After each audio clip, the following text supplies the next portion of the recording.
You're listening to Ernestly Speaking, the only weekly podcast that covers friends, foes, and anything that goes. And now, for your badass host, Ernest Owens. And we're back for another episode of Ernestly Speaking with your host, Ernest Owens, myself. This has been a weekend, okay? It hasn't been a weekend like this in a minute for me. I mean, I've had a really, really invigorating time. I had a very fabulous happy hour with my besties. Every month I have this Black Queer Bestie happy hour with a couple of my faves. It's a very eclectic group. It's myself, it's Jamarcus, of course, it's George, and it's Josh, and we get together and we pick some random, bar. I wouldn't say random bar, but like it's a very unique space every time we go. We pick a place that we've heard about. Either one of us has heard of it or we love it, and we go and we really do the most. Like we have at least 5 cocktails, and I definitely had a great time. It was lit. It was very lit. And we have a little group. We're the Lit Brothers. Not to be confused with that location in Center City, but it just kind of came to us. We was just passing on by, and I said, "Oh, look, Lit Brothers. That makes me think of us." And so we've been getting together, and it's been a sparkle. And we just had just great conversations, and it just makes me think about how important it is to just have these, I don't know, I want to say focus groups, but have this core group of people that's just like you, and very much so. When I was younger, my mom used to have a lot of events. She'd be like, I just want to have, just a gathering session with my homegirls. And it was very intentional. It was Black women that was in the same type of, professional space that she was in. And they would just get down and have I guess they call it a wind down. And they would just get together and do their thing. And I always wonder, what is, what's, the specificity? Because I guess the older you get, the more you realize, you really want to be with people that really, really, really get you. And just really, really wind down. And we had just such the occasion. We just really got together and really got to just talk about the world and talk about the way we see it and just everything that's going on. And I just cannot I just take it all in. It was a great happy hour. And I'm still enjoying that happy hour. But one of the things I talked to them about, which I was wondering, should I talk about this in the podcast? Yes. Because I have to mention the fact that I had the craziest, wildest, story ever. So I was ordering my Spindrift, because you all know I love my sparkling water. I ordered me some Spindrift and had a package coming. Okay, this is at my apartment. And I get the email. They're like, look, your package is downstairs, yada, yada, yada. I want to say it was about 5 minutes. I go down there. The package is not there. So I hit up my apartment management. I was like, hey, sometimes they take the packages and they put it in the storage if it's a big package. And this was a big package. It's my monthly supply. I love my Spindrift. It's my thing. So I'm like, maybe someone saw the big package, put it in the storage room. Let me figure this out.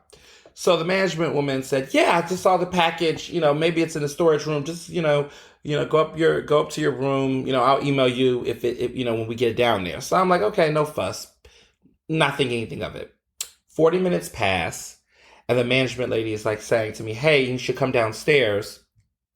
I want to give you some information. I'm like, okay. So I get down there, and she's like, I got good news and bad news. And I'm like, okay, well, let's just start with the bad news first and then get to the good news. So she says, the bad news is your package got stolen, but the good news is we know who did it. So I'm sitting here what? I'm just what, me? But, I want to figure out what's going on. So she ran the cameras, and before I start, if you are listening, clearly you're listening, I did this with my friends where I was just telling them, can they figure out, without me getting into details, what they think the scenario is based on how I describe it. And of course, I'm going to tell you what the theory is on what went down in this situation. But first, the details. So she says that the thief, okay, was in an all black hoodie. They came to the entrance, let's say around 10 a.m. They came up to the stairs to the main entrance. They did not have a key card to let themselves in, so they waited for someone else to open the door, some random resident. They got in, okay, through that way, through the front entrance without the key card. They look at their cell phone. They're like looking. They see the elevators. They take the elevator up. They get off on the floor. They're in the lobby area of that floor, kind of walking through, looking for a door. They see a door. They open the door, go right in. No one opens the door for them. They don't knock. They just go right in. They're there for roughly 40 minutes. They go downstairs. There's some people downstairs. There's, of course, someone delivering a package. They see the package. They take the package, and they go right past the mail room through the back door, which doesn't have a key card or anything, and just go straight through the back door. And that's what happens. So some people might catch this in their head, what they think was going on for this to happen.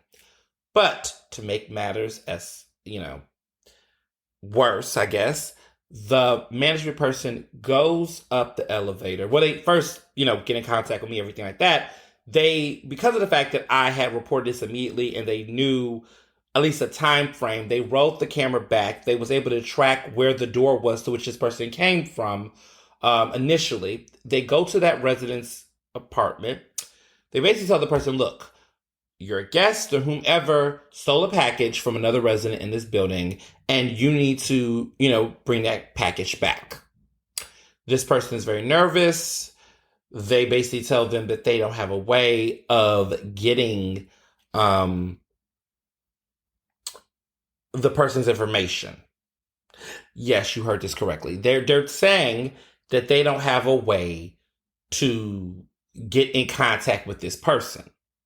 Now, some of you all might already guess what is the reason. Why is this the case? Of course, my apartment management person does not understand this. So she's thinking the worst. She's thinking there's a heist. She's thinking there's a setup. She tells this to me, and I quickly begin to piece together what's happening. So here's my theory. My theory is that, and I also have the conclusion to this, but my theory is that this person was on a hookup app, a dating app type of situation. They pretty much said, look, I'm going to let this person come through. No strings attached. They're going to come through. I'm not going to go down and get them because perhaps they were on the low. You get what I'm saying? So they was like, look, this person can come in. I'm not even going to open the door. It was probably a situation where they left the door unlocked so the person could come in and get it in. It seemed like, 40 minutes or so was a quickie. The person's supposed to dip. The person, while they were supposed to dip, they dipped off with a package. And then they exited. And of course, probably no face, no trace. The person probably blocked them off the app or something of that nature. So, first of all, I was pissed, right? Because, goddamn, that doesn't have anything to do with me. But when I heard that the department was going to consider evicting this person, my mindset went off. I was like, hold up. I don't want a person to get evicted behind sparkling water. So I said, look, if this person can give me recuperated by giving you all, cash money to replace the item, then that can be the resolve. I don't need to press charges. It's sparkling water.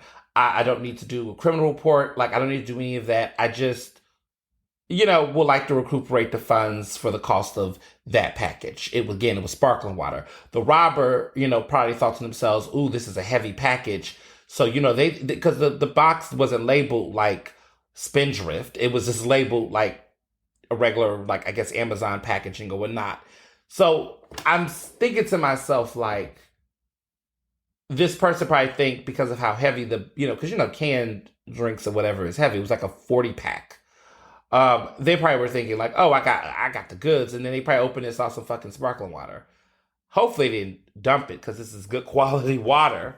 but they probably got their hopes up and they were really fucked. So, there's some level of restorative justice there, I suppose. However, I don't want a person who had a bad, you know, online hookup situation to get evicted over something that the trade did. Now, trade is in the dirty guest. However, there is a lesson to be learned here. Number one, and I don't know what my listeners are very diverse. I know you all come from different types of experiences, so I don't want to make any judgments, but I will say this. If you're going to hook up or get a guest or whatever, get the guest at the door, drop the guest up out the door. If you're staying in an apartment or house, whatever, you're responsible for your guests. Second of all, think carefully about what type of people you're letting into your place. Because I'm kind of wondering, well, hell, if they stole my sparkling water downstairs, hell, did they steal anything out your apartment? But long story short, the consequence definitely legally could have arose to an eviction given the circumstances to which this person was living, their housing arrangement apparently with the apartment complex, and anything of this nature, they're liable, right? But I didn't want someone to get evicted, and I'm not for displacement, especially on something around these terms, right? It wasn't like the resident themselves stole from me or did something heinous, but in this situation, it was a bad guest. And while they were reckless in the fact that they did not, be responsible for their guests, I don't think someone should get evicted and lose their whole housing over some boxed, sparkling water. But I did want my money because my package just gets stolen. And, the group that got, the sparkling water, they of course sent me another package. That wasn't a problem. But at the end of the day, I just feel like that's a fair trade. So that's what went down. So there it is. But a lesson should be learned here, folks. Okay, if you're trying to do all that sneaky on the low, dating, Tinder dates, app dates, whatever the hell you want to call it, please do not end up putting yourself in a situation where you could lose your housing behind somebody, some rando that you can't even hit back. Could you imagine that? I'm not, again, slut shaming anybody, but just imagine being in a situation where you done hooked up with somebody on the internet and you can't even get back to them. Something that got lost, something that got stolen. And you're basically liable for it in totality. That's a fucked up situation to be in. Imagine your whole life. But I feel like this person definitely is probably taking a whole reflection of their life, having a moment where they're like, you know what? I need to get my life together. And we all have that coming to God, to Buddha, to Allah, to whatever your faith is, that moment, right? That coming to core moment where you're like, I need to get my life together. I'm doing the fucking most. I'm trying it like Trident. And I feel like that's what happened here. So, mercy, justice, restorative justice. Practice in your life. I could have definitely been a Karen and really took it there. But at the end of the day, I'm good. I have spindrift in my fridge. All is well. I feel good. I can sip on my drink right now and feel good. It's not the end of the world. But let this be a cautionary tale to my single folks out here that want to be on the low. So there's that. Good things this weekend. I got a new bed, which I have been wanting forever. I haven't had a new bed in 5 years, which is long overdue. Trust me, long overdue. But I have a king size. It has massage features. It's not a Sleep Number bed. I've heard mixed reviews about Sleep Number beds. But this is a really good bed. This is a really good mattress. There's a vibrating quality to it that allows it to, do all these different cool little tricks and stunts. And I'm in love with it. I really have to say it's been a remarkable bed experience. I just love how it vibrates, and I just sleep really well in it. And it's interesting because my last bed, I was able to do work on it, but this bed is so relaxing that I really can't do work in the bed. I must say, I can't concentrate because the bed is so nice. These are one of those type of beds that when you get in it, you just automatically fall asleep. My body just goes go to fuck to sleep, Ernest. It doesn't stop. And that's remarkable. My last bed was okay, but this bed is super, super, super, super, super, super, super, super better. It's yeah. I'm looking at it while I'm talking. I got my little studio right here in my bedroom, and I'm just looking at the bed where I'm talking, and it's like being a proud father. Like I just feel like I did that, and it's been great. I've had my yes, I've had a good time on this bed so far. It's been incredible, and I'm going to keep it at that. So, mm, I don't know where to start with this topic, but we're going to start here. SCOTUS hearings, okay? The Supreme Court. There's been so much shit going on with the Supreme Court this week. I mean, it's too much going on. You got Clarence Thomas, who's been hospitalized. He's been released out the hospital, but Jenny Thomas, his wife, in the bullshit in the news again. Basically in complicity. Like she is out here supporting insurrections, being complicit with the overturning of democracy. Meanwhile, her husband is supposed to be upholding democracy for the United States, and she's over here trying to overturn it. Like, I'm just at this point where I'm just over it all. Like, Thomas needs to step down. He needs to resign. He needs to retire immediately. His wife needs to be indicted or investigated harshly. Her behavior is suspicious. There needs to be some type of consequence there. I don't know what Clarence is doing, but Clarence needs to go. It's a conflict of interest. There's too much going on. He definitely, pillow talk. He knew what his wife was about. He knew what his wife was doing. If you're married to somebody, you got to hold them down. Okay? It goes both ways. Like my husband holds me down. He knows if I don't like a person, he knows that means he can't like that person. We're not divided on that. We're a core base. It's so funny because sometimes we'll go out and there's some people I can't stand and they'll go up to him and they'll be like all in his face as a way to try to signal an opportunity for us to engage. If I don't fuck with you, he doesn't fuck with you, and vice versa. People he don't like, I'm like, okay, I don't like them either. And like, that's just how it works. When you're married, you're one. And I'm a strong proponent of that. Now, when it comes to movies and taste and music, of course, that's subjective. But when it comes to individuals, I just believe a united front. And also, you ride with your person, especially. And if you think that the situation might be petty or whatever, then you are the person to move your partner, your husband, your loved one, your boo. In my case, a husband. You move that person to understand a middle ground as a mediator if you believe it's a situation that can be resolved. If you don't, and you think your spouse, your lover is right in the situation, then you have every obligation to rock with them. There's no one I don't like that my husband does not disagree with me about. Like, he doesn't be like, you know what, you should give that person a chance. They're kind of like, yeah, that's fucked up. Yep, I'm with you. And so it's interesting because we're both kind of out there in the public. We both are in media. He's more of a communication media professional. I'm a journalist. So there are times where we're at very public facing events, sometimes together, sometimes not. And there will be people who know that me and them don't rock, but they'll see him and they'll be super nice and over the top or try to, nudge, and he plays in their face. And it's hilarious because Mr. Johnson is a very stoic. That's what Josh, I think Josh said that, or Jamarcus, we was out, but we was describing him, and he's very stoic. He's very, he's not timid or shy. He's just very reflective, and he thinks when he speaks. I'm trying to, incorporate some of that myself, but he's very thoughtful and he's very intentional about what he do and what he said. And very much so, very much so. And I am, on the other hand, I'm the same way, but I'm also someone who just also don't give a fuck and don't have the, I guess, I don't know, classiness sometimes, I guess, respectability sometimes. And sometimes I'm in positions where that's just not the case. That's not the option.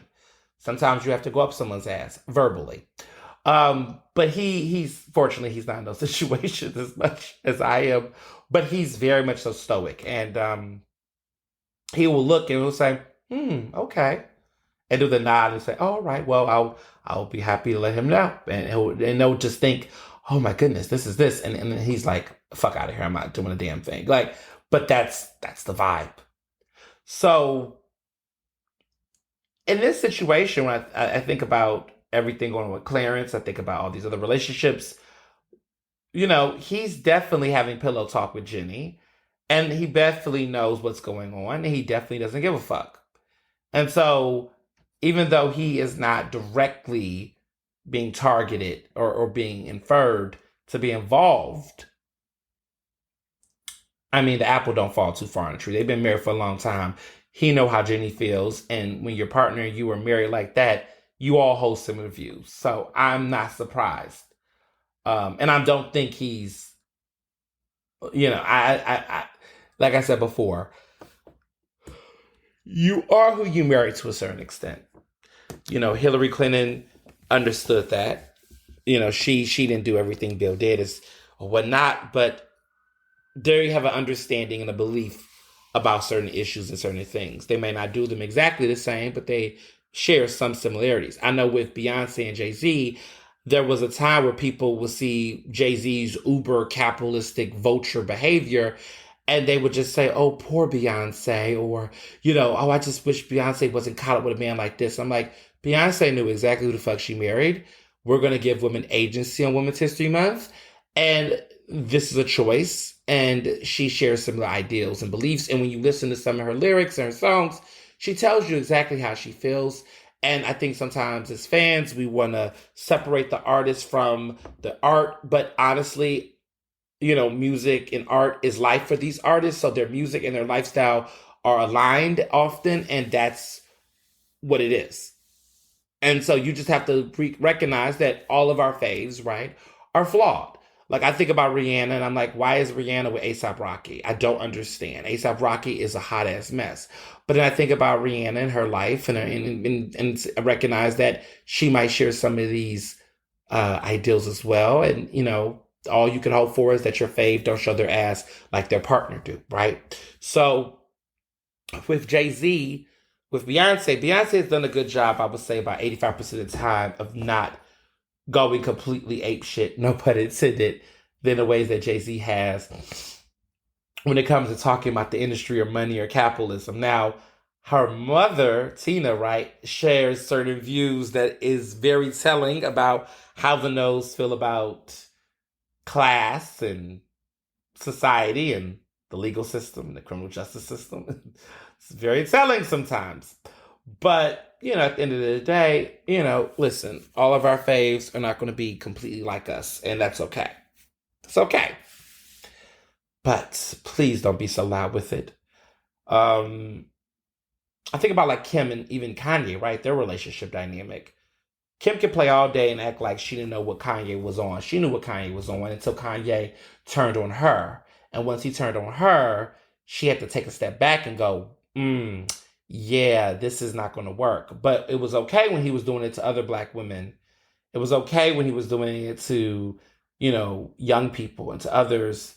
But the moment it happened to her, that's when she's put her foot down. Very telling.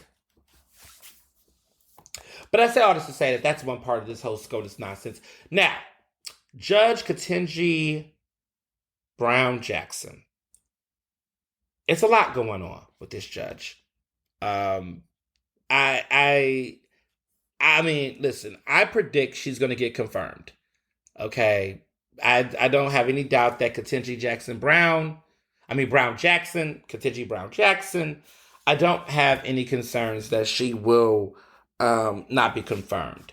I think that with all of these Supreme Court justice situations, they're very politically polarizing, but it was not always like this. And so a lot of people have been asking me, how do I feel? Well, first of all, how do I feel about Clarence Thomas? Fuck Clarence Thomas. That's how I feel about him.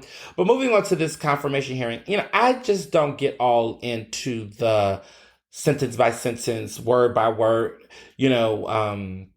analysis of this. I mean, I think that her confirmation, her appointment to the Supreme Court, and her confirmation that's likely to happen is going to be a historical moment in human history, right? It's going to be American history. First Black woman to be appointed. She'll be the third Black person ever to be on the Supreme Court, following Thurgood Marshall and Clarence Thomas. But she'll be the first Black woman. And I mean, I don't even need to get into her qualifications. She's overqualified to be on the Supreme Court. Let's be clear that while I say that, I do agree with others on social media who have said that no human should be having a lifetime appointment to make decisions on people's lives. I do agree with that. I do. I think when we start giving people lifetime appointments to make judgments on the livelihood of people's life and issues, that no one's qualified to have a lifetime to do that. Sorry, it just doesn't make any sense to me personally. But unfortunately, that's not the conversation we're having right now, nor is that the law that we're dealing with right now. What we're addressing is there is a situation where there is a Supreme Court and appointments are being made, and they are lifetime appointments. And she's qualified to be on the Supreme Court. But of course, any person who's on the Supreme Court, none of these people should be having a lifetime, okay? To have Badger Ginsburg be in a position to have a lifetime sentence, to have that much power for that long, and to literally die and have an appointment go to someone, like, that is just a lot. Shout out to those who have retired, right? Because that's important, right? That people retire. Like Clarence Thomas is going to have to retire, in my opinion. He hasn't said anything since he's been now at the hospital. But it's interesting that he was in the hospital this entire time. I feel like 30 years later, after Anita Hill, a black woman is now having her confirmation hearing for the Supreme Court, and he is somewhere sick. Just poetic justice in its own way, I imagine. But anyway, I just think she's definitely qualified for this position. She should be on the Supreme Court. It's going to happen. Joe Manchin. Oh, yes, Joe Manchin. Oh, Joe Manchin. He is, agreed to voting in her favor, which is going to secure it. We don't know if any Republicans will show up. We don't know if there's any Republicans that will vote in her favor, but a lot of them have signaled that they're not, even though they think she has a great story, because that's where we're at. But I want to give you our brief little quick history, because a lot of people have been saying some ahistorical shit. And I think it's important for people to understand why the Supreme Court has gotten so polarizing over the years. So let's bring it back to Reagan back in the 80s. There was a man named Robert Bork. Okay, Robert Bork was a Supreme Court nominee by Ronald Reagan. There was a Kennedy, right, okay, who did not like this, a Democrat, because he felt like Robert Bork and his history of segregation and racism, his sexism, his past, made him say, you know what, this guy should not be appointed to the Supreme Court. So one of the Kennedys, I believe it was Ted Kennedy, who was a senator, basically was like, look, they were on that Senate Judiciary Committee. Okay, it was him, it was Joe Biden, Ernest Specter, it was a couple of them. And the Democrats basically were like, yeah, we got to get this guy off to make sure he does not get the nomination, that he would not be confirmed, was the agreement. He got appointed by Reagan, but the Democrats and the progressives at the time basically put pressure on this man. His hearings were bad. He was very candid in his hearings. And I'm going to bring this up because there's an important thing you have to understand about how these hearings used to go. So they asked him questions about his political philosophy and his ideas on this and like that, and he answered it very candidly. He was very comfortable because in the history of Supreme Court appointments, these people get confirmed. There's never a spectacle. There's never drama. But in this case, this was televised. This is the first time there was ever a televised Supreme Court justice, hearing on TV, in media attention. Like, it was so much attention. And this was in the 80s. And so this is the first time that this takes place. So there's a lot of back and forth. There's a lot of people. Democrats are just doing everything in their power to persuade. And there's a 52-48. And basically the 52 went to the Democrats with some Republicans who voted no.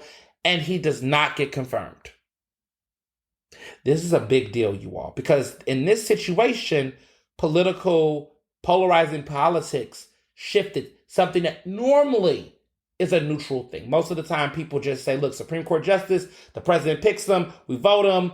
A Supreme Court justice is typically politically neutral. You really can't define their characteristics. Yeah, you got Scalia. Yeah, you got folks who are conservative. But normally the Supreme Court, those personalities are never as polarizing. But in this situation, when Robert Bork got knocked off and he didn't get actually on the Supreme Court, the whole tone and tenor of politics as far as SCOTUS hearings change. And the term borked came out of it. So when people say you've got him borked, that means that they worked hard enough to get your ass off. There was a young senator at the time, and I say young because he is old as shit now. His name was Mitch McConnell. He saw this. He was angry.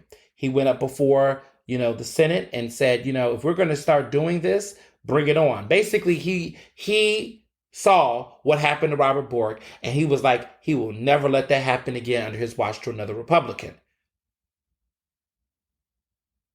So the next time we have George Herbert Walker Bush, right? The first Bush. He appoints, because Thurgood Marshall is no longer in the Supreme Court. So to replace Thurgood Marshall, he nominates Supreme Court, well, at the time, he nominates Clarence Thomas, who was in his 40s. He was like 43 years old. Yes, Supreme Court justices at age 43. Y'all, 40s. They're in their 40s to the Supreme Court. A lot of these folks. Judge Ketanji is in her, I believe, 50s. But, Judge, Amy Coney Barrett is in her 40s. Kavanaugh, I believe, maybe early 50s or late 40s. But they're in their 40s. But he was young, Clarence Thomas was. So he gets nominated. And at this point, Democrats are kind of like, got to be different this time, because this is the second black person to ever be nominated to go to the Supreme Court. This is also a black person, a black man. So there's like, Democrats really want to Bork him like they did Robert Bork. But there was a catch here because of the fact that he was black. And so they had to be very clear that a conservative, even if it was conservative, they knew what the optics was looking at publicly. Because even though Clarence Thomas was a Republican, black Americans were still kind of like, yo, he's black, he's a brother, this is history. And again, people never looked at Supreme Court seats as political as much, but this was about to change yet again. So everything's going fine with Clarence Thomas. Everything looks good. He looks like he's going to get it. And then right at the 11th hour, before things begin to wrap up, Anita Hill emerges. And Anita Hill comes with her story. And you have to understand, this is personal to me. This was in 1991. Around October, the weekend of October 11th, 12th, whatever.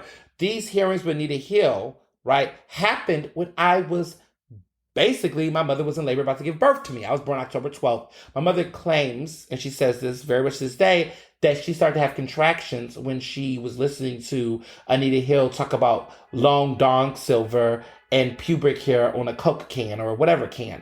Listen, to this day, she says that that's when she had contractions. And in the scandal of a Supreme Court hearing is what inspired my birth to come out and be the lovely Libra that I am today. But it started at a Supreme Court hearing. So Anita Hill is testifying. Let me just say, for starters, I believe Anita Hill. I definitely believe that she was not lying when it came to what went down with Clarence Thomas. She talks about how he made her uncomfortable, sexual harassment allegations. She goes into explicit detail. Nothing like this has ever happened in a Supreme Court hearing of this nature, that there was this much salation, but she kept it 100. This puts really a bad tint around Clarence Thomas, and it still is kind of his legacy to this day. 30 years later, we're still talking about this incident with Anita Hill. And Anita Hill is still out here to this day telling her story, being an advocate, being a leader, and she's been able to see the other side of this. And I think it's a full circle moment that 30 years later, a black woman is getting, nominated to the Supreme Court and can get confirmed. And Clarence Thomas is somewhere, reputation fading, and she gets to have the last laugh. I just go off. I'm just so happy for her. And she's fabulous, and she's continued to be an icon. And that's what happens when you tell the truth. Icons are like forever, and they get to see and rule the day. So,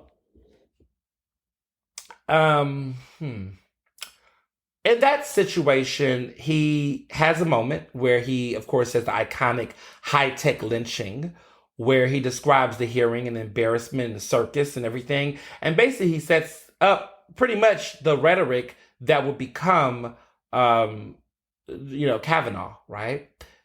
But let me also tell you what's interesting about what happens in this hearing. And this is something that I think a lot of people don't recognize. So during his confirmation hearing, he gets asked questions about his political philosophy. And Clarence Thomas completely ignores all of those points. He completely says, unfortunately, I cannot answer that because this, that, third. He was trained well. Mitch McConnell was invested in making sure that this black man got through the Supreme Court. And so this is the culture that begins with Supreme Court justices after what happened to Robert Bork. Once Robert Bork got borked, to avoid them being borked, they began to really separate themselves from weighing in or giving more than what they need to give. And so when you ever watch Supreme Court hearings and you even hear Ketanji, you hear all these other individuals who have given testimony, even Kavanaugh or Amy, you recognize that they dodge a lot of those questions, because that is what happened to Robert Bork. He was too candid, he was too comfortable. He thought he was in, and his responses is what made some of those Republicans on the other side cringe. And I think that's why he eventually lost the appointment or nomination or whatever. He didn't get confirmed. He lost his confirmation. So with all of those things, those wheels spinning, all of them have been very super neutral for the most part. They don't give off too much emotion. They don't really weigh in on politics. They don't really give into that as much.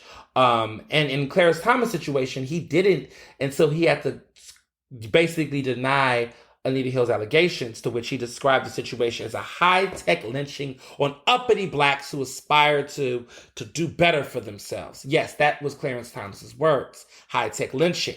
And all of those white men, Arlen Specter, who pretty much began to poke holes at Anita Hill's testimony, Joe Biden, who still did not vote for Clarence Thomas, but began to hold a little bit more grace for him. A lot of other people began to hold that grace. And there's so much more that happened with Clarence Thomas. There was other women who had other concerns that did not get to speak on that day outside of Anita Hill. And if you watched a great film on HBO Max called Confirmation, where, the incredible Kerry Washington gets an Emmy nomination for portraying Anita Hill. And there's another great actor named Winston who portrays Clarence Thomas. And it's a great film. There's an actor in it that portrays Joe Biden. And that's history. And people forget Joe Biden was on the Senate Judiciary Committee. So he was all up in the mess.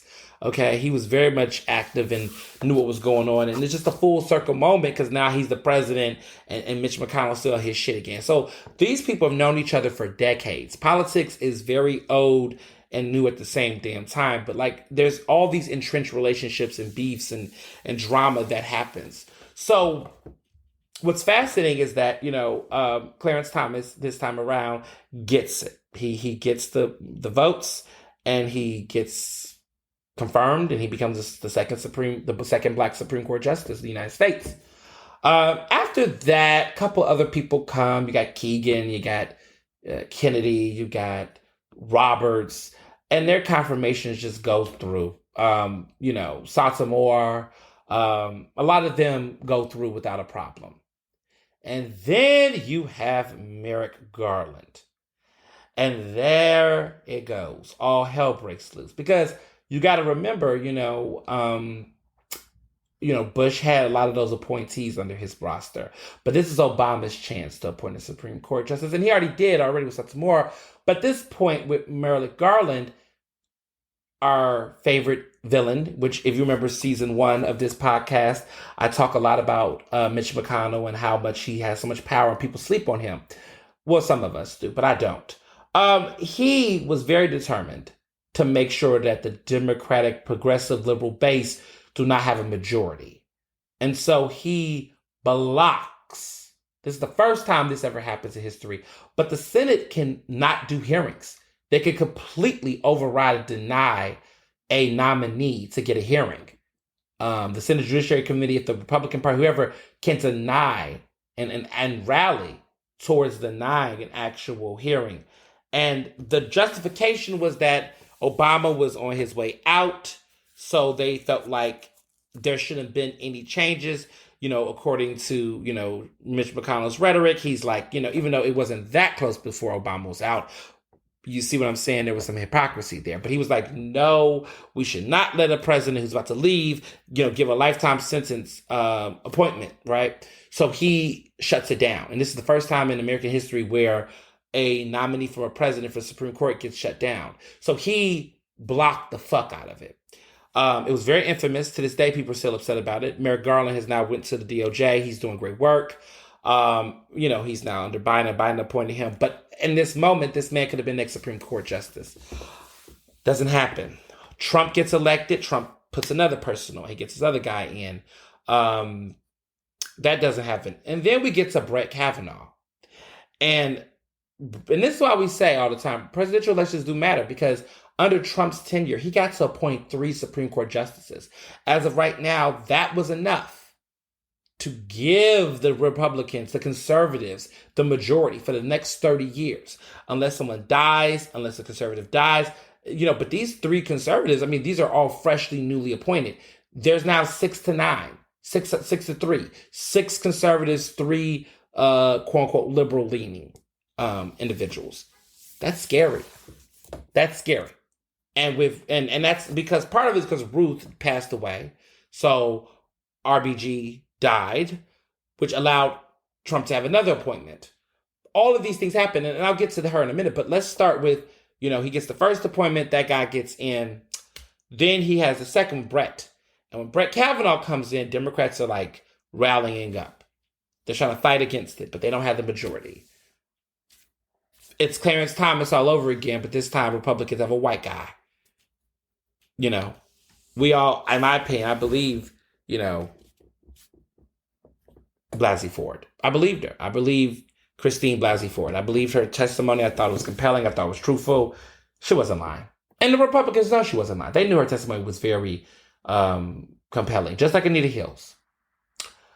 That wasn't enough, because at the end of the day, with Senate judiciary hearings, it's a numbers game. If you make it through the confirmation process, if it goes before the Senate, that's it. The thing about Merrick Garland is that he didn't even get a chance to get a hearing, because had he got the hearing, had he got what he needed to get, he would have gotten it. He would have been on the Supreme Court. We probably will not be having the same conversation we're having today right now. But they blocked it. In this case, they didn't have the power to block these nominations. So they can't block Judge Ketanji. She's on there now. She's on the ballot. She's on the, in consideration, basically, for the Senate. It's over. It's a wrap. The Senate has to now vote. She'll get it. She'll get in. She'll get that majority. And they're going to be bitter. And that's why they give her hell. It has nothing to do with real questions or concerns. It's really about the fact that they're bitter, and they're going to use this to politicize off of it, because they know they're not going to have a victory when the Senate votes get called. So what they do is they use the hearings as a way to do all the shade. Like that woman in Tennessee, Marsha Blackburn, which Taylor Swift warned us about Senator Marsha Blackburn. But, people didn't listen. She was asking questions and being ignorant and talking about critical race theory. And it's clear they don't know anything about critical race theory, y'all. It's just a farce. But I don't have time to entertain all of the he say, what they said, because honestly, they just want a platform to spill their bullshit. The truth of the matter is that this is a numbers game. Politics is a numbers game. I have to keep reminding people that. It's not a game of who you like and who should get something. It's about who can based on who will and what they have. And in these situations, they didn't, there was no numbers. They didn't have the numbers of Republicans. So they're going to fail here. But when it came to Brett, they had the numbers, and Brett got in. And then here comes Amy weeks before Trump, basically loses, and Mitch McConnell puts it through. Yes, he's a hypocrite. Yes, this is the same guy who said that Obama couldn't push Merrick Garland, even though it was like 100 days before the election. But in this situation, we're weeks away from the election, and Amy goes through. And Mitch did not give a fuck, because Mitch is a hypocrite, and Mitch is caring about conservatives. So Trump got to appoint 3 conservative judges to the Supreme Court. 3.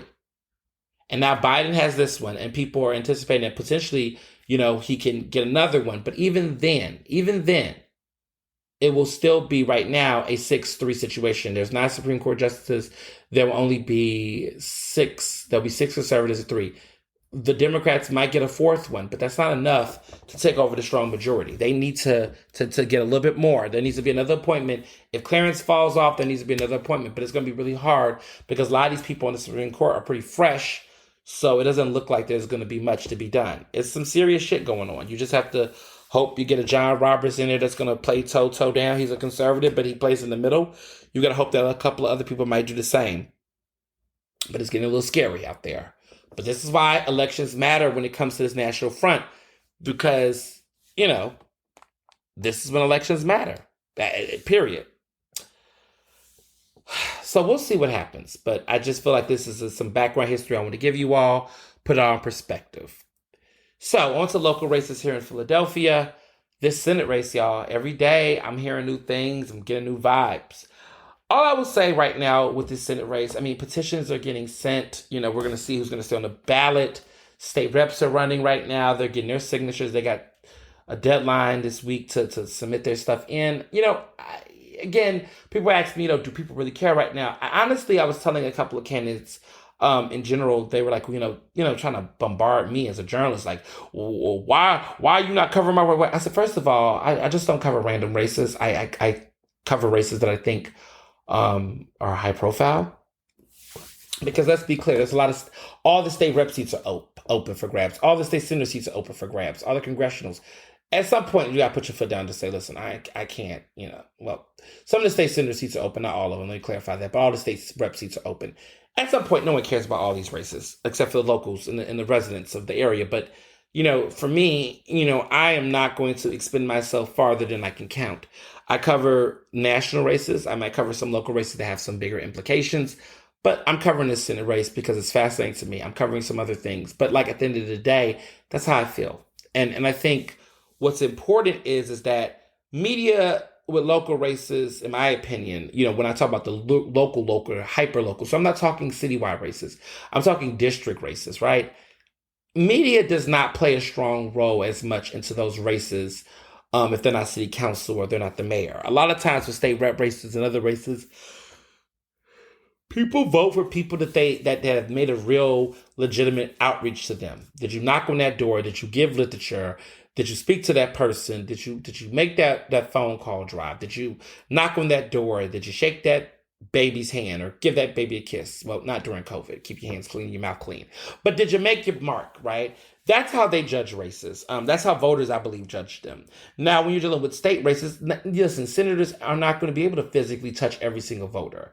But what they do have the ability to do is to make sure their messaging is there. They got their ads out. They have, it's a strong team canvassing on the ground. And there's articles and press to fill in the gaps about their campaign. There's debates and forums to be had for voters and people to engage with them. Those are the larger things that citywide, statewide races, national races have to do. That's how I judge it too. I feel like where does the most need or relevance for coverage shape? That's how I shape my editorial decision making on some of this.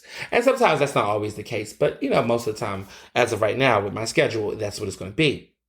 But I say all to say that, what I've told a lot of the candidates is that you don't matter to voters until you're on a ballot. And when are you on a ballot to the public is when you can pull out a number out of that tin can. So when you tell people to press button number 57 or button number 6 or whatever, you have to have a number. That means you're clear. That means you're not knocked off the ballot. That means you're not being challenged. But that's when voters care, because at the end of the day, I've seen a lot of candidates, especially around city council time, where they are very gun-ho about vote for me, I this, I'm that, or whatever, I'm running to be your next whatever, and then they don't get on the ballot. So all that money, all that lip service, all that hot mouth that you had for that race, it's not there because you don't have a race to run. So I always tell people, get on the ballot first before you start hitting people up trying to ask for some serious stuff. Now, I know endorsements gets made way before to build a momentum, but at some extent, don't expect media to get really caught up in your little niche race when we all know folks get knocked off the ballot left and right, and then all that work you did to cover a candidate that doesn't land on the ballot is a waste of time. You could have been putting it somewhere else. So I like to work harder, not smarter. But I say all that to say that, in Philadelphia, when we talk about the Senate race, it's starting to get some momentum and people are talking. It's interesting. When I've listened and I've talked to voters, I've heard most people say they're going to vote for either Malcolm Kenyatta in Philadelphia or John Fetterman.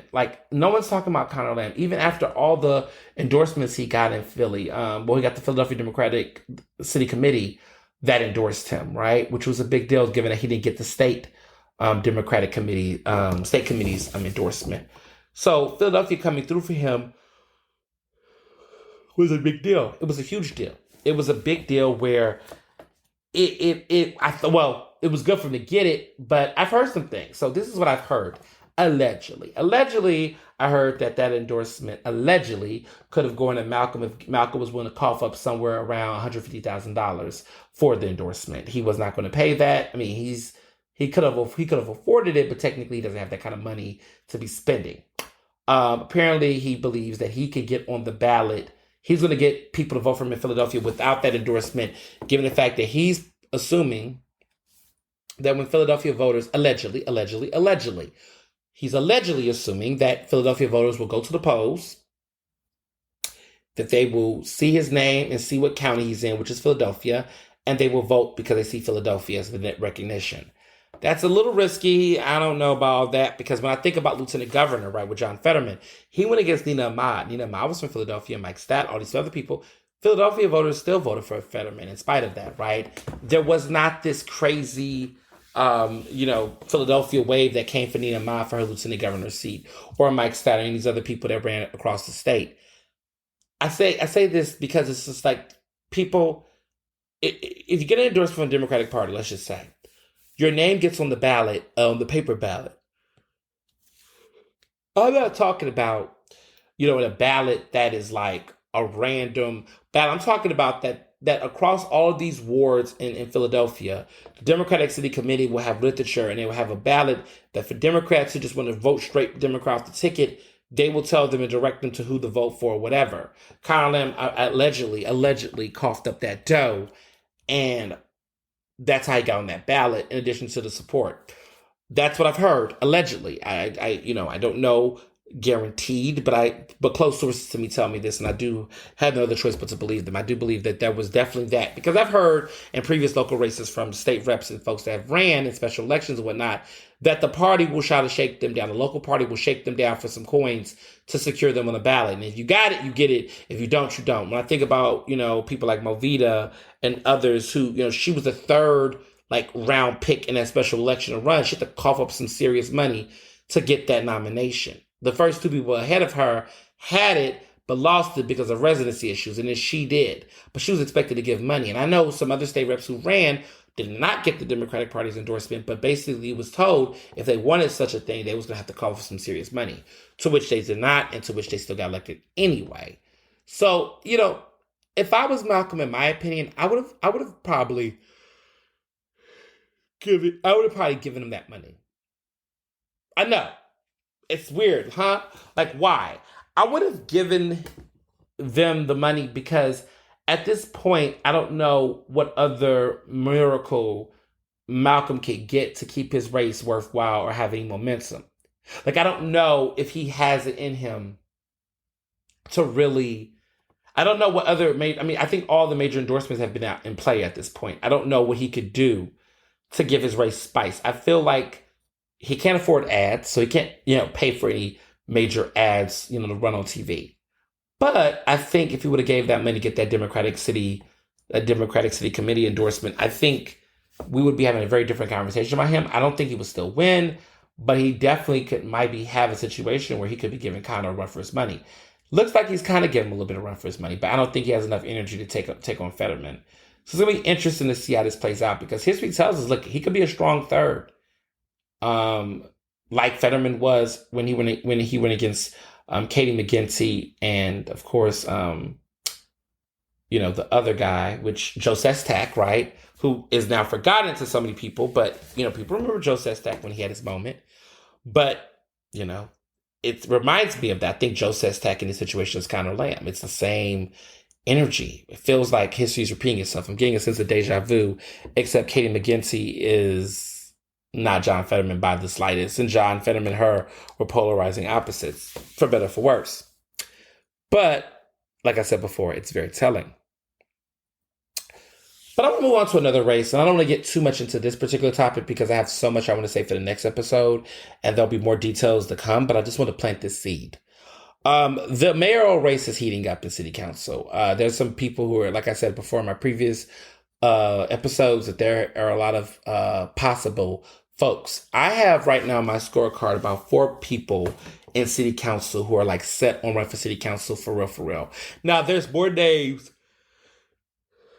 that has been teased out. There's been more names that have been teased out. There's been more names that have been, thrown out there. But I have about 4 people. I'm not going to name them, but I have about 4 people that have kind of signaled to me that they're going to be dead set on running, which means they're going to have to resign, which means that we're going to have a chance of seeing 3 to 4 City Council people step down and resign. So there's going to be some real open seats in some districts and some at-large seats and stuff that's going to really shake the table. And it's going to be interesting. We're going to have a brand new City Council. If people really follow through on them stepping down and doing those type of things, we could really see a new city council unlike anything we have seen in years, like years. I've never seen a mass exodus like this in my time in Philadelphia. So we can see that. But with that being said, there are people already jockeying for the top position. And one of those people is council member Sherelle Parker, who has become a strong, likely person to run for mayor. I think a lot of people are thinking she's going to run. I think she as of right now, I think she is. But she's already coming out, right? Because right now there is the Senate, there's not the Senate, the city council budget hearings with the mayor. The mayor's proposing this budget. City council will be having hearings on the budget, which will, really take off in the next couple of weeks. And so right now, if you're a city council person that wants to get on the news, you're going to come up with some crazy proposal, or you're going to try to do something to get some people's attention. This is the moment where stunt queens come out and about. And so we can expect what these arguable mayoral, candidates are going to do and how they're going to show up to this budget, because this is an opportunity for them to flex in a way that they can't any other time. And so Sherelle has come in here in the park running with this proposal to increase police funding. You already know how I feel about my politics on this. Like, I don't think more money to police actually solve the problem. I actually think it exasperates it, to be quite honest. But again, I'll save more of that. But she's come out with a plan this week that's going to announce the need to put 300 community, quote unquote, community police on the ground. She argues that by doing that, that's going to play a significant role in reducing this gun violence, and yada yada yada yada. So y'all know I'm gonna like slice and dice this and turn this out, because there's just so much wrong with the logic, and I just don't want to take up too much of this podcast episode to talk about it. But you can imagine that when this plan gets released, that I definitely going to have some things to say, and I hope that you all definitely pay attention on what happens when it's said, because this shit is real. There are people out here 2 years later trying to still act like the police is having a hard time doing their jobs. $727 million is specifically allocated to the police department. That budget has not significantly decreased ever in its history. It's never taken a major pay cut. It's either stayed flat, arguably, or it has got an increase. And they increase every year often. They often ask for the increase. There's nothing about this that is progressive or smart or safe. And I'm going to just say, to Sherelle Parker supporters, all I gotta say is, like, talk to your person, man. Talk to them, because who advised this? But I digress. I don't want to tell too much. Speaking of talking too much in city council, the trial for Kenyatta Johnson has officially begun. Him and his wife, Dawn Chavot, is being charged by the feds. These charges are nothing to laugh at. He's dealing with it. Kenyatta Johnson is fighting for his reputation. And it's there's just no way to, it's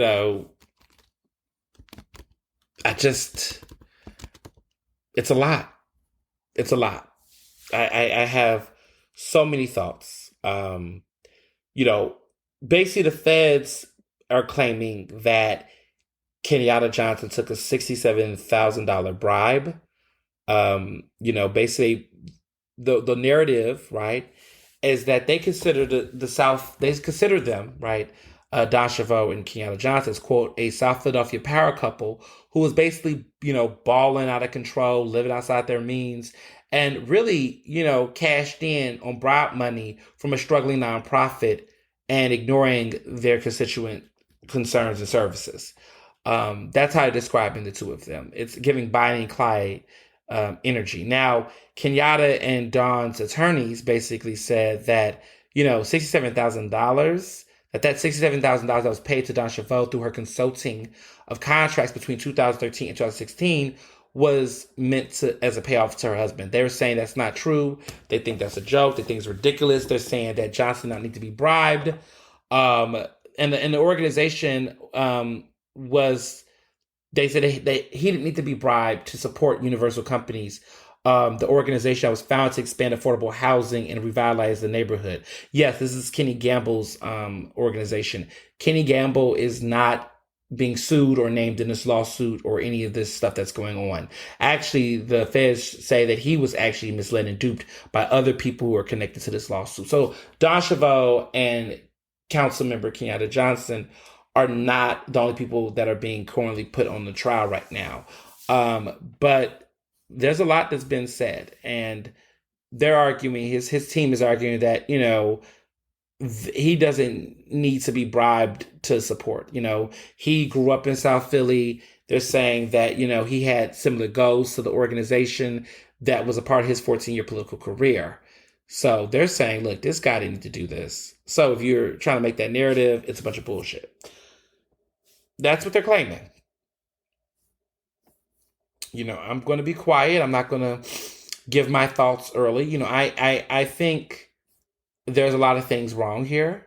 I'm trying my hardest to just observe the details, soak it in, consume it, and really figure out if there's something big happening. What's beyond this? I'm trying to take that in. So I don't want to weigh in right now. Not right now for this. I want to see what the verdict's going to say. This is not to say that I don't think they have a credible case. I think the feds have some interesting information that's going to come out during this trial. And I'm curious to see how Kenyatta and Don's going to respond to it. I'll say that for now. So, there's been a lot of talk about transgender people in the news. And I wanted to come out and speak on this because there's just several stuff that's been going on. It's just got me going like, what the fuck? So let me just start by saying that as far as Leah Thomas go, this is the trans woman who won the NCAA competition in swimming. Big deal. She's a Penn. She's from Penn, my alma mater, University of Pennsylvania. So she's bringing back a big title. And it's a big moment. And there's a lot of people that's on the internet just going off about, oh, she's a trans woman. She has a disadvantage. This is a disadvantage for cisgender women. This is not fair, yada, yada, yada. Well, the interesting thing is that when looking at Leah Thomas's competition, her race, she was not that far away from her runner-up in the swimming competition. It's not like there's assumptions being made about transgender people's physicality and strength, and there's a lot of misgendering and a lot of other problems and assumptions being made. And I just think this is the stupidest ass argument. I think that a lot of people clearly don't know science or biology, and clearly this is the case. And I just think that this fake ass compassion and acting like you care about women's sports, and I just, wasn't going to say anything at first, but I just had to say what I was seeing on my timeline. All this, well, we need to protect the integrity of women's sports. You didn't give a fuck about the integrity of women's sports until you decided to display your transphobia. I think what I've noticed in situations involving homophobia and transphobia, any anti-LGBTQ, even race, right, is that there are always going to be people that hold these biased, bigoted beliefs. And they're always waiting for someone to fuck up in said marginalized community to then use that to their advantage and make sweeping generalizations about everyone. And so in this case, I think about like Jussie Smollett. I recognize there was some people, of course, like idiots like Dave Chappelle, that used this opportunity to make homophobic jokes and mock because they had history in the public on their side. And I'm very always eerie cautious of when I see cishet people or even any types of groups that look for those opportunities to see flaws or anticipate flaws within other marginalized groups to then use that to waver as a justification for them to be a straight up bigot. And I think that's what's happening here with Leah Thomas, is that they're trying to use the care and concern for women's sports to try to act like their homophobia, their transphobia, and everything else about them isn't there. So if you cared about like the sanctity and integrity of women's sports, wouldn't you care about closing that wage gap between women? Because it's interesting that, the reason why people like Brittany Griner and other women athletes have to play overseas is because the salary baseline they get, it pales in comparison to what black women at her level is. Like let's be clear, Brittany is like the LeBron of women's basketball right now. She's a talented basketball player. She's remarkable. She's a force of nature. She's incredible, right? The interesting thing is that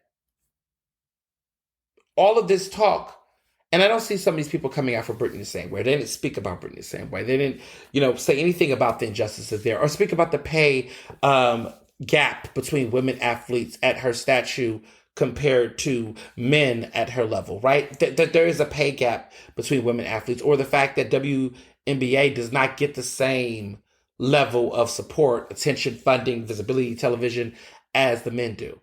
So if you really care about women's sports and integrity and all this crap, where were you on those issues? How come you wasn't fighting against that? It's Women's History Month. It's not too late. Talk about that pay gap for women athletes in the field. Because in Brittany's case, Brittany would have not been in Russia had she not been over there playing for their team and this time to try to get money to provide. So there's some real fucked up shit. That gap is ridiculously low. It's huge. The pay for women is ridiculously low. You're talking $65,000 a year compared to men getting multi-million dollars. I mean, it's just there's no comparison, and it's disgusting. So I just want to put that there. But there was also an interesting conversation that came about from a journalist, a Black journalist named Terrell Jermaine Starr. He's been to Ukraine, y'all, and I normally, admire at least the fact that he's out there in this dangerous territory covering this important topic, covering these issues, and dealing with some real issues on the international front. But however, that being said, this does not justify you to be able to, show your ass and do other dumb things. And so this is what has happened. He got on Twitter, and I'm going to actually read the tweet because I do think it's important to at least provide some clarity on what I'm talking about because woo, child. It was a lot. So, Terrell Jermaine Starr says on Twitter, these are the tweets. I've just started identifying as queer over the last 4 months. Does that make me the new queer, but an old Black? ? Next tweet. I think most men, especially Black men like me, who come out later in life is because we don't know it ourselves. We really don't know it ourselves. Also, I'm attracted to a wide range of women, but not men at all. So I didn't know how to ID myself, even though I haven't felt, quote unquote, straight in years. LOL. Last tweet. For me, embracing being queer was as much an intellectual journey as it was other areas. Just the way I think of structural oppression comes from not feeling heteronormative in my thinking about things. End of thread. What the fuck is that? I was lost. I was confused. I didn't understand what I was reading. I had so many concerns, about this. And it pissed me off.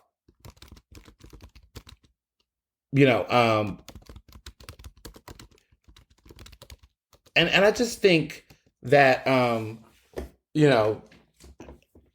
that there's so many issues, so many things that really pissed me off about that. And so I said, I'm going to say something. So I was like, so much to unpack here, but let's keep it simple. If you're a cisgender man who is solely attracted to women, you're not queer, okay? Because a wide range of women, let's be clear, includes transgender women who are still women, which still makes you heterosexual if you're attracted. Contrary to recent trends, being queer isn't an aesthetic you could just adopt based on a desire to buck against heteronormative culture. It is a lived experience, one based on actual unique circumstances, desires, and livelihoods. Listen, y'all, you can still be cis, het, and be against gender norms, okay? Like, this situation serves as another textbook example of how the politics of quote-unquote queer have been appropriated, fetishized, and misconstrued. I mean, even within quote-unquote coming out, for a cishet man to put the disclaimer that they aren't at all interested in the same gender speaks volumes, okay? And let's be clear, being solely attracted to quote-unquote a wide range of women as a cisgender man is still heterosexuality. Like, it seriously is. And it would actually be transphobic to suggest that cishet men being attracted to transgender women would make them queer by default. Like, think about what's being implied there, I remember when white non-binary people in academic spaces tried to gaslight Black people for calling them out on their racism. I mean, they tried very hard to invoke such a form of marginalization to avoid being singled out for their anti-Blackness. And there's nothing cute, provocative, bold, or for cishet men to call themselves queer based on a feeling that still reinforces heteronormative boundaries. I mean, that's literally gay baiting. I mean, we've seen so much of this lately in pop culture. I mean, please stop playing in queer people's faces. And I really want to be clear, okay? here's a real friendly reminder, right? To all my straight people listening to this. You can still be cishet and buck against societal norms on gender. You can still be cishet and get your nails, hair, and clothes a different color. Stop calling yourself queer when you're still cishet, and stop perpetuating aesthetic stereotypes about us, people who are actually queer. And all of this, to me, is just really speaking to this idea that the Rachel Dozaling of queer for clout has finally begun. After real queer people have fought for their identity to be seen and heard, a new wave of woke cishets are now trying to carry that title as a new identity to divorce themselves from accountability. And I really hate to see it. Really, I do.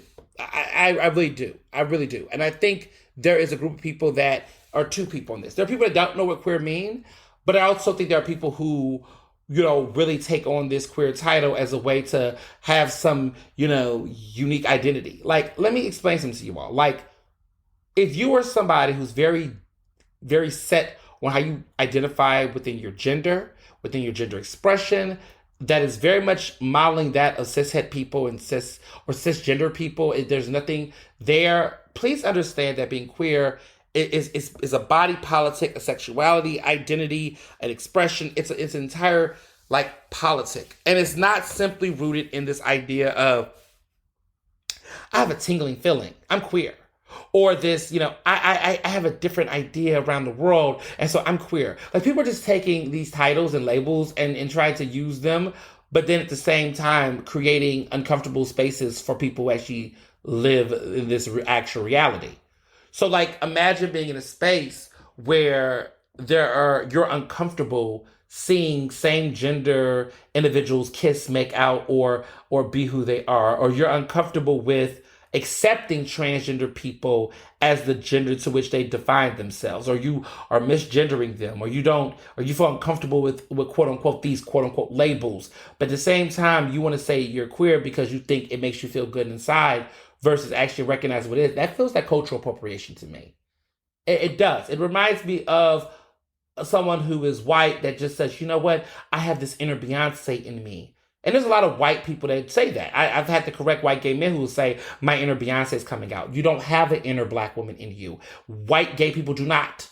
Okay? This fuckery around language of, spirit animal, which is very offensive, right? Like, these ideas of feelings and expressions, and then trying to label them with a racial identity, a gender explanation, or some labeling. And it's like, none of this is that. And it reminds me of when people do this to people who are living their life, right? Oh, you play with dolls, you're gay. No, that a man, a young boy playing with dolls does not make him gay. And so you're putting labels on people without acknowledging the difference between gender identity, sexuality, and gender expression, right? That, okay, just because you play with dolls or you paint your fingernails do not mean that you're automatically gay or queer. Like, these are aesthetic things. I really want to explain this, that this is an aesthetic thing. So if you like to paint your nails or you like flowers in your hair, that is an expression that has nothing to do with your sexuality. It doesn't make you queer if there's no actual experience that shapes how you identify within your gender. So if you express your gender a certain way, that's whatever. People can have fluidity and have they express their gender. None of that makes you queer. It's about how these things connect themselves within that spectrum. And so what we're doing now is that people are labeling things as queer, not by an actual, identity that isn't shaped by aesthetics. So there's jokes that are saying, like, you know what, I like a lot of Broadway plays. I think I'm turning gay. No, you're not turning gay because you like fucking Broadway. You know what I'm saying? Like, are you like, what is it about? So liking a Broadway show makes you gay? You think being attracted to a transgender woman as a cishet man now makes you queer? It doesn't. Like, think about that. Imagine telling someone that you're queer because you like a wide range of women. That sounds like bullshit. Imagine a man going to a straight club, talking to women and being like, I'm queer. And they're like, wow, okay. And they're trying to talk to you to understand you, accept you or whatever. And your response is, well, I like different types of women. Like, they're like, excuse me? What? Yeah, that's fuck shit. That's bullshit. That's gay baiting. That's problematic. That's appropriating. All of that is bullshit. And so there's a lot of people out here who are misconstruing, what this means. The same types of people that find it convenient to switch on and switch it off. And I remember dealing with white people, some who identified as being non-binary, and they would gaslight black people who would call them on their racism and then try to play verbal assault games with them and rhetoric games with them on language. So I will never forget, I was teaching in West Philly, and there was a program coordinator was there. It was a white non-binary person that used they, them pronouns. They were there, and they had an issue with a black woman who was there. And it was really weird because they were just remarking on this woman's, mannerisms and whatnot. And the black woman who was there basically said, hey, I really feel like you're profiling me, like calling this person out about some of the way that they were, their body expressions were, their language, and things they said. And I noticed this, and I said, and I agreed. I said, I do think that the way that you interact with this particular black woman, it is very microaggressive. There are some problems here, right? So they respond back that, I don't like the fact that I'm being implied as being racist. I have a black partner. You know how they do. Black friends, black lovers, you know how they do. Yeah, folks, how white people do. Okay, white people in this particular situation. And, I think that the conversation around racism is preposterous, but there is a lot of misgendering that I've experienced as a non-binary person in this space that makes me offended, it makes me uncomfortable, and blah, blah, blah, blah, blah, blah, blah. So they completely dismissed the conversation because they said that their pronouns were not being used. Now, while it's important to make sure that you do not misgender people, you use they, them pronouns, it's interesting in that situation how this white person used this identity in a way to try to shift the conversation about their racism. And oddly enough, the person in question, the black woman who was being gaslit, she said she didn't even know that this individual was non-binary, nor was they ever told, to use they, them pronouns in those situations. And this person's response back was, well, you were so, I just felt threatened by you that I didn't feel comfortable, sharing that aspect. So then if you didn't feel comfortable sharing what would logically be, I don't consider sensitive information, because if you're in a situation where this is something you want to be identified outwardly, you're claiming to be threatened by a black person so much that you don't want to share, but then had the ability to tell them that they were misgendering you, that were problematic, and they were all of these things, when in this situation, that wasn't the case. So it's been a lot of complicated situations where I've seen white people, in my experiences, use queerness as a shield, sometimes the ambiguity of it, in many ways ambiguity, right, to dismiss or try not to address their own biases and double standards. And that's problematic to me. As a man, I'm oftentimes thinking about the ways I show up and take space and engage with women, right? A wide range of women, quote unquote, as Terrell said in the tweet. But how I engage women, how I engage with different groups. In some situations, thinking about that and asking questions. But we all have our different privileges and our own identities. And I think we just need to recognize that, in certain situations, there are other instances where your white privilege can show, even when you're trying to, project or suggest or make clear that there's another identity in the room. But you can't use that as a defense mechanism in conversations where you're being confronted about racism or white supremacy or anti-blackness. And I just see that has been a pattern lately in progressive spaces I've been in. Again, other people might not know what I'm talking about. They may not understand it, whatever. But I definitely, as a Black queer person, have seen other white queer people sometimes gaslight other Black folks, often cis-het Black people about things too when they're being confronted on their privilege or other things. It's a very nasty tactic, and I have definitely, when I've seen it happen around me, I've definitely called it out. So, leave transgender people alone. Do not misgender people. If they tell you what their pronouns are, use them. Understand that trans women, just like trans men, are men and women, and that cisgender identities are not the default of any of those. So we don't have to put a special category for women who identify as transgender. What we do is we include them to a larger pot, the same way that people have learned to identify people of a different race in the same pot. So if we're saying that there's a group of people here, no one's like, there's white people, there's people, and there's Black people. No, white people are not people by default. Like, if you're going to acknowledge all the racial groups, acknowledge them. That's why I never do this whole there's people there unless I'm speaking in totality. But if I am trying to acknowledge a demographic of people, I'm going to spell those out without excluding people. And I think that's one of the things that's been interesting, is that we're in a society where we're always supposed to assume that white people are at the center or the crux of something. You know, they are the ones that, because of their placement, because of white supremacy, that they are somehow superior based on this disproportionate representation in all of our society.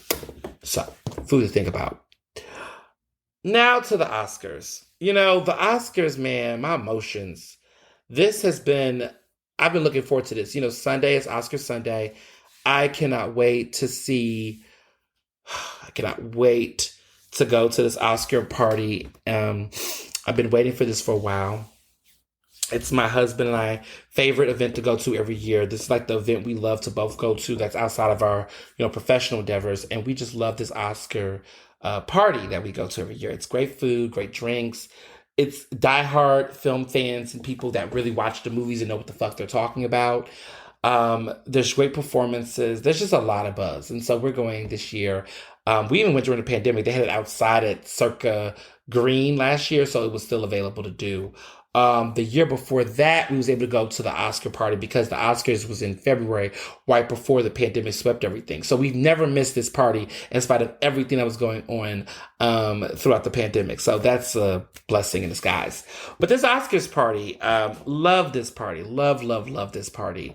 And every year I watch all the movies and make my predictions. So some of you all probably saw my Instagram story, and I'm going to fuck up my bracket right now. This is my final bracket. Listen to this, watch the Oscars, take notes. If I'm right, I'm right. Sometimes I have a perfect score close to it, but we're going to see. So in my mind right now for Best Picture, this is my final ballot, y'all. Like, I've been changing my mind every day. But I'm gonna put it on the table, y'all. I'm gonna go for it.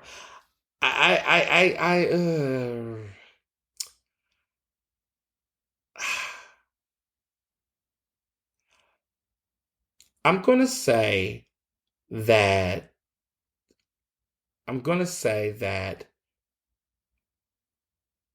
Coda is gonna win Best Picture. I'm gonna say Coda. Coda's gonna win Best Picture. That's my prediction. Don't ask me why. I just feel like right now that's where my heart is at. If Coda does not win Best Picture, The Power of the Dog will win. Period. Point blank, the end. But in my heart, I feel like Coda's going to win. But The Power of the Dog might pull that upset. That's where I'm at on that. Best Director, I'm going to say Jane Campion for The Power of the Dog. I think she's going to win. I think she's a shoe-in for this. But if she doesn't, I'm going to say Kenneth Branagh for Belfast. But Jane is going to win that, I believe. And she'll be the third woman. Best Actor, I'm going to say Will Smith for King Richard. But I keep hearing different thoughts. I keep hearing Benedict Cumberbatch for The Power of the Dog. I keep hearing, Andrew Garfield might turn around and pull this surprise upset. But I'm going to put my bets on Will Smith. I think King Richard was a great film. I think he's going to pull it off. Best Actress. This is a fucking hard race, y'all. Any of these women could literally win. Any of them could win. I don't have a precursor. Anybody could pull this upset. It's going to be a shocker. But I'm going to say, and I switched up, but in my heart, I think Jessica Chastain is going to win for the eyes of Tammy Faye. However, I'm hearing that Penelope Cruz for Parallel Mothers might shock everybody. But then again, I've also heard Kristen Stewart might shock everyone. And I also heard that if this gets indecisive as fuck, that Olivia Colman might surprise everyone and take it. I think everyone's set that Nicole Kidman's not going to win. But I think that Olivia Colman might surprise everyone if the other girls keep fighting. But there's a part of me that just feels like Jessica Chastain is going to win. But again, Kristen Stewart might surprise everybody. It's just hard, y'all. It's hard. But I'm going to say right now, Jessica Chastain and any of the other women that's not Nicole Kidman that's left could pull that spoiler. But I think this is Jessica Chastain's. Best Supporting Actor, I'm going to say Troy Kotsur for Coda. I think that's just a shoe-in. But if he does not win, Cody Smith-McPhee for The Power of the Dog. I can see that. I can see him. He might pull it off. We don't know. He won the Golden Globe. But I think Troy Kotsur is going to get it. He is deaf. And so he's a deaf actor. He does sign language and everything. And it'll be a big winner for a deaf actor. Marley Martin, she was definitely involved in Coda, and she also won an Oscar many years ago. So, Best Supporting Actress, there's Ariana DeBose for The West Side Story. That's who I'm predicting is going to win this. I think she's a shoo-in. She's been winning everything under the sun. But I keep hearing that Kirsten Dunst might surprise everyone for The Power of the Dog. Or Anjali Ellis might have this surprise win. Everybody keeps thinking, Anjali Ellis might surprise everybody, y'all, and get that win. This kind of reminds me of Sylvester Stallone and Mark Rylance a couple years ago for Best Supporting Actor, where everyone just knew that, Sylvester Stallone was going to win because, it just felt right for Creed. And he lost to Mark Rylance, which was so fucking random. You just never know. But I'm going to give it to Ariana DeBose. And then these other categories, which are not what I call the big six. Original screenplay, I got my sights on Belfast. I'm sorry. Yeah, Belfast. I think Belfast is going to win, but I've heard that Don't Look Up could take it. But I'm going to put my money on Belfast. I think Belfast might pull it off for Kenneth Branagh because he hasn't won an Oscar yet, and this might be his chance to win one. But I keep hearing folks say Don't Look Up. I've heard Licorice Pizza. I've heard other things, but oh no, I think Kenneth Branagh might give for Belfast. I think that might be the only Belfast win that's going to win. Adapted screenplay, The Power of the Dog. But then I'm going to say Coda. Coda.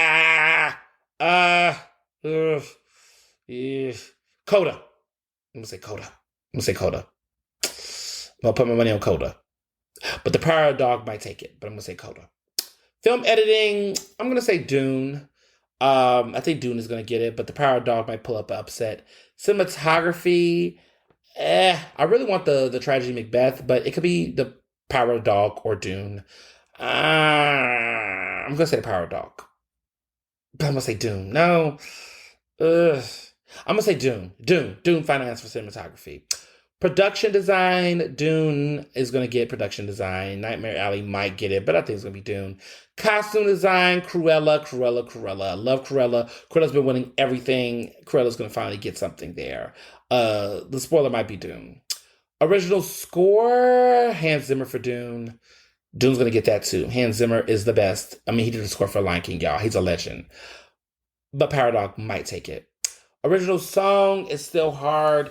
But you know what? It's just hard, y'all. It could be either or. I can see this going two ways. I'm saying No Time to Die for Billie Eilish. I think that's going to win. But I keep hearing Dos Orguntas from Encanto, which was in Spanish. Lin-Manuel Miranda will get an EGOT. I can see the energy going in his favor.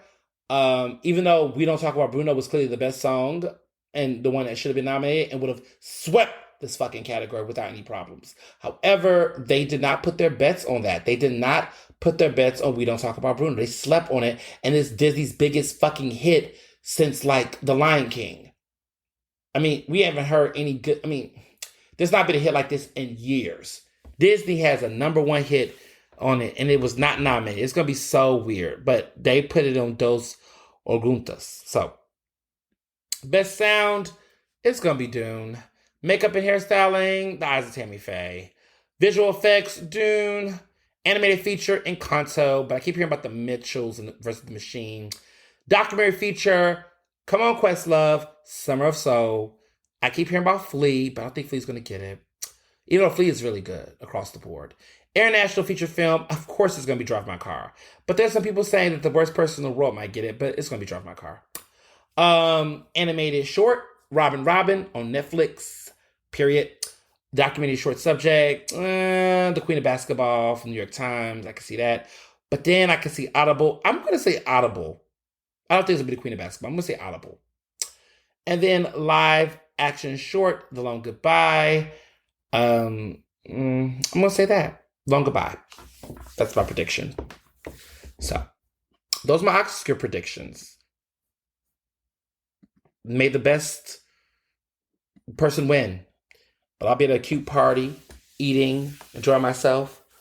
And, hopefully my scorecard is right. But I'm looking forward to some shockers. Follow me on Twitter to see my reactions on Twitter. I'll be live tweeting the Oscars. Check it out. All right, so Bad Boys Club. I watched it. I finally watched the first episode. Y'all, what the fuck is this?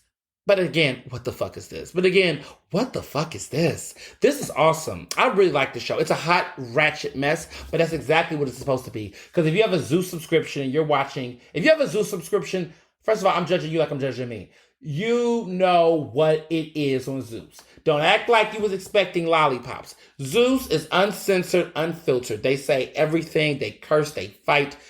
There's ass and titties. It's a fucking crisis. It's a really ridiculous channel. And they have ridiculous shows. And it's like $5 a month with a $30 free monthly subscription to see it for 30 days for free. Like it. Love it. Jocelyn's Cabaret is on there. It's a hot mess. Express. I Bad Boys Club, it's good. It's good.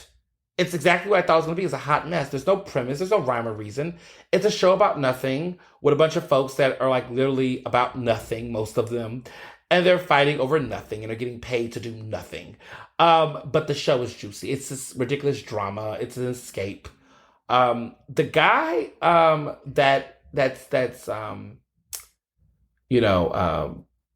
he's where the money reside guy. He is an interesting character. I did not expect him to turn up the way he's turned up on the first episode. I mean, he's fighting left and right. I mean, he's just fighting. Milan Christopher's on there, or Christopher Milan, or whatever he wants to call himself today. He's on there. He's annoying. I'm not gay no more. I'm delivered. That guy, who's very interesting on this show. He has a lot of mouth, but it seems like he's scared to go in the house with other castmates. There's a couple of other famous, familiar faces. Oh, Kirk Franklin's son is on there, of course, which I thought he was gay, but it seems like he's questioning so far. I don't know what's going on, but it's giving some energy. But the first episode gave me a lot. In a preview of the next couple episodes coming up, new TV. And I don't know what VH1 is doing right now. Like, I don't know if there's any new Love and Hip Hops or anything, or they're taking a hiatus. But Zeus is like eating up their talent. Like, everybody's like going to Zeus. I'm seeing all the ex, VH1 stars and castmates going there. So we'll see where it's headed. But it's pretty good. It's a mess, but it's a good one. Hillsong. So I watched that documentary, Hillsong, a mega church exposed. It's on Discovery Plus. Y'all, if you're into documentaries, which I know you all are, this Hillsong one is great. So this is that mega church that Justin Bieber was going to. And, they got caught up in this shit with the scandal of the husband and his wife. He was cheating on his wife, the main pastor, who was like a rock star with a body and everything. Well, we come to find out that everything that was going on there was a huge grift, to the point where one of the managers and directors and the organizers and the co-founders has stepped down and resigned. There's allegations of sexual abuse from some of the members. It was a lot. But what I will tell people is that organized religion is a sin.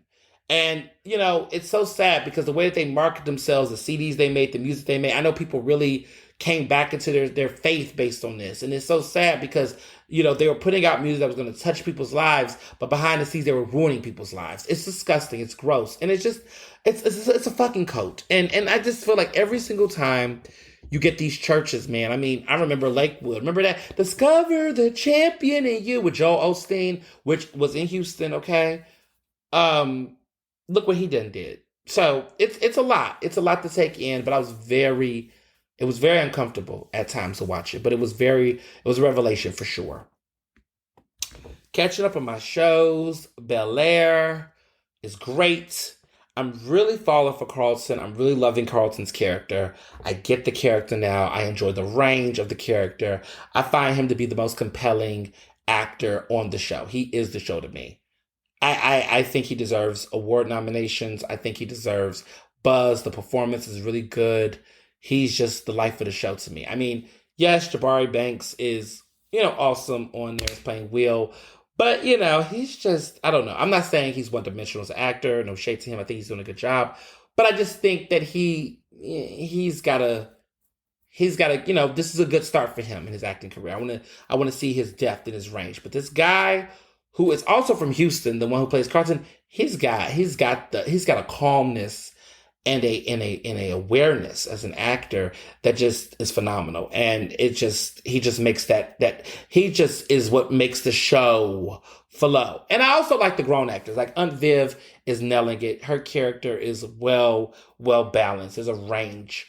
Uncle Phil is growing on me. I'm not going to tell you why, but this episode was a deal breaker. And listen, it definitely, he won me over. I like this Uncle Phil. I do. Jeffrey is definitely a underrated character in the show for sure. Very good show. Looking forward to this upcoming episode. Abbott Elementary, if a show, I just do not remember the last time I saw a show that just, like a sitcom, a comedy, which, with the exception of the next show I'm about to talk about, that literally every episode is better than the last episode. And every episode comes with some depth and exploration about the character that gives you explanation and life and understanding. That is Abbott Elementary. This episode of Janine, for those who haven't watched it, please catch up, y'all. It is just beautiful. It was well done from the very beginning to the ending, and you just fall in love with this character, like Janine's character, and just understand why she is the happy-go-lucky person she is and the depth there. And they just handled it with such delicacy, and it just was a great show. Love it. Love it. Highly recommend it. And, of course, Atlanta came back. Donald Glover, the whole crew, Zazie Beetz, all of them, Lakeith Stanfield. Hopefully, Stanford or whatever, he better listen. First of all, the show's back. The first 2 episodes were fire. I just love, so what's great about Abbott is very episodic, right? They're carefully following trend. What I love about Atlanta is that there's like this fun fantasy world with them where there's a magic and there's a dark comedy with this show that just, you never know what you're going to predict. He has an imagination about something. If you're Black, you get it immediately. And he's making this show for Black people. And I love that. I really do. I love Atlanta. You can tell Donald Glover, his whole team, they make these shows for Black people. White folks will catch about 70% of the jokes, but I don't know if I'll say 70. I would say about 40, because some of them jokes are deep. And there is just some stuff that I was just like, this motherfucker had time during the pandemic to write up these screenplays. I am not mad at you. You better go off. Like these scripts, these stories, it's well done, well executed. Every time you think you know how something's going to play out or you think you're going to feel, it's just genius. It's genius. Genius. Donald Glover. And so I'm wondering to myself, are the 2 of them going to duke it out the Emmys? Because you got Ted Lasso, which people love Ted Lasso, but now that Atlanta's back, and then you got Abbott Elementary, like they're going to be dominating the Emmy nominations conversations in the comedy category. I feel like drama is going to be Squid Games and Succession fighting for those awards. with my money on Succession more than Squid Games personally. But I will say that when it comes to this comedy, though, you got Ted Lasso, which out of them, I'm not a crazy Ted Lasso person. I find it. I get the hype. I get it. Like, I don't hate the show. I get it. But it's just, look, they got their little wins. I need some new blood. I want to see some black people win. I'm rooting for everybody black. So Ted Lasso going to have its cult following for sure. But Atlanta and Abbott Elementary have been so divinely done that they deserve the love. I just hope that Atlanta don't take everything from Abbott, because Abbott, I feel like Abbott can make up in the actress categories that Atlanta could get, or Ted Lasso is going to get in the actor categories. I could see opportunity, because let me tell you something, Zazie Beetz, she's great or whatever, but she ain't got nothing, okay, on Principal Coleman. And then there's also Shirley Ralph, who definitely I could see getting a nomination Best Supporting Actress alongside, James, the actress, Principal Coleman. I'm just saying, it could be very interesting how this shapes up. I have so many mixed thoughts, but yeah, I have. I think about the actress Janelle James. I could see her, getting that win. But I do like Shirley Ralph, and I want to see her get an Emmy nomination as a comeback to main TV since Moesha, since the other specials she's been on since. I'm thinking about, these are the things that keep me up at night. What a privilege. What a privilege. What a privilege. But yeah, so that's everything. But I want to wrap up with a little something. So 20 years ago this weekend, Halle Berry, 20 years ago around this date, won the Academy Award for Best Actress in Leading Role for Monsters Ball. She was the first Black woman in Oscar history, still remaining only Black actress to win Best Leading Actress. Okay? Yes, Jennifer Hudson won. Whoopi Goldberg won Supporting Actress. Okay? Octavia Spencer, Viola Davis, which y'all all know, sidebar, Viola Davis should have won Best Leading Actress for her role in Fences, and she should have not took her ass and put herself in a supporting actress role. Okay, we call that category cheating, but she had to, because everybody fucking knew Emma Stone was going to get Best Lead Actress. But I really would have loved Viola Davis to give her a run for her money and snatch that Oscar from her. And let's all be clear, Emma Stone was not all that in La La Land, and La La Land wasn't all that either. So bye to that whole movie and everything. And I'm so happy Moonlight beat it for Best Picture, because everyone was about to act like La La Land was going to take it. And it almost did for 5 seconds. I was like, oh my God, another corny white film. And then they had to say Moonlight. I said, look, you know what? That's what's up, Warren Beatty. That's what's up, Faye Dunaway. I saw them at there. They were shocked, because they just knew. I'm confused. I'm still confused. I guess they kept the act. I don't know how they did it, but whatever happened, fuck it. End of the day, love what I loved. Moonlight should have won, and Moonlight did. But back to Halle Berry, the incredible Halle Berry. So Halle Berry won. Halle Berry put up a picture on Instagram where she talked about her win, and I put a little comment in there, and I said, still the baddest to ever win it. We love you, Halle Berry. I added her, and you know what she did? She liked it. Halle Berry, yes, Academy Award winning actress. Halle Berry, one of the finest women in the world. I've loved this woman for over 20 years. And y'all know I stand for Instagram. She liked my comment. She knows I exist. Like, she knows I exist. And she liked it. There were hundreds of comments, but she liked mine. I'm standing. But really, though, I was very tickled. I really was tickled. I love Halle Berry. And I'm just like, listen, follow me back. Get in my DMs. Let's talk about films together. Let's talk about Bruised. I'll be your whatever. I'll leave it all behind and just work with you on your team. We'll get you that second Oscar. We'll help you get another Black actress Oscar. What will it take? I'll do consulting. Whatever, Holly. If you're listening to this podcast, let me let you know that I stand. I've been loyal.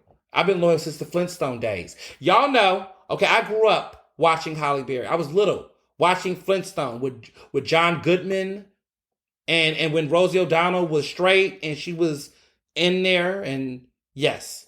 Okay. Y'all remember that Flintstones remake when remakes used to be somewhat good, like the Power Rangers? And Halle Berry was in there with her crafty persona. I might actually watch that tonight. Cause I was gonna say I was gonna watch Monsters Ball, but I was like, it's a little deep. Okay, I don't know if I want to see Puff Daddy in an electric chair. Yes, true story. Puff Daddy's in it. He's her husband. Yes. Leticia, okay?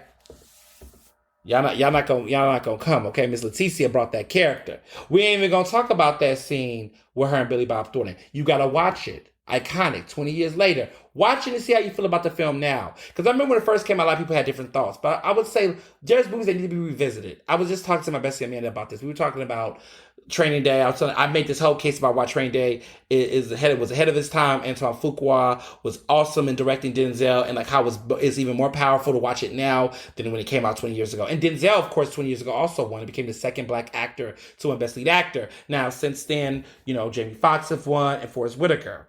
Now, hopefully, this upcoming Oscars, Will Smith, well, let's see. We have Sidney Poitier, who's won. We have Will Smith, who's won. Jamie Foxx won for Ray. Forrest Whitaker won for Last King of Scotland. And then Will Smith will be the fifth black actor in Oscar history to ever win Best Actor in Lead Role. The fifth. And we got to remember, 20 years ago, he went against he went against Denzel Washington for his first Oscar nomination in Ali. 20 years ago. And now he's going against Denzel 20 years later. See, black don't crack when it comes to talent. Okay? When they put the work together. 20 years later, they are both still hot, still relevant. Okay? I was like 10 years old when I saw and heard about Denzel and Will Smith duking it out for Oscars. I am now 30 years old, and they're still duking it out for Oscars. That is black excellence. Made the best man out of them win. But that, to me, all the other actors in that category, I'm about to go off. I'm about to stand off real quick. What? Real quick. I know I'm supposed to wrap up my podcast, but I just have to stand real quick because I feel like we don't talk enough about the power of those two men. So I'm going to pull up, those nominations for Best Actor. Because I want to see who was nominated. Because that was an interesting year. So, here are the actors. And I'm not throwing shade. I'm just going to name them. Russell Crowe for Beautiful Mind. Where has Russell Crowe been? I'll wait. Where has he been? Can't find him. Tom Wilkinson for In the Bedroom. Where's Tom Wilkinson been at? Can't find him. Sean Penn, I Am Sam. Can't find him in any good films, but he's in Ukraine doing some good work, allegedly. But who else left? Will Smith and Ali. Now being nominated for King Richard. Denzel Washington in Training Day. Now nominated for Tragedy Macbeth. Still here, 20 years later. Where are the rest of your faves? Where has Russell Crowe been when he wasn't singing bad since, Master and Commander? Where's Sean Penn been since the film Milk? Because that was like the last great film Sean Penn was in. And Tom Wilkinson, he was in Michael Clayton, that was pretty okay. But we ain't seen him either that much. So, look at our faves. Still here. Still getting Oscar nominations years later. So, as always, be well and be best. Ernestly Speaking is recorded in Philadelphia, Pennsylvania, and can be found on Apple Podcasts, Google Podcasts. To stay up to date with the latest on the show, follow me on Facebook, Twitter, and Instagram at Mr. Ernest Owens. Use the hashtag Ernestly Speaking to tell me what you thought about this episode, and check out my website at ernestowens.com.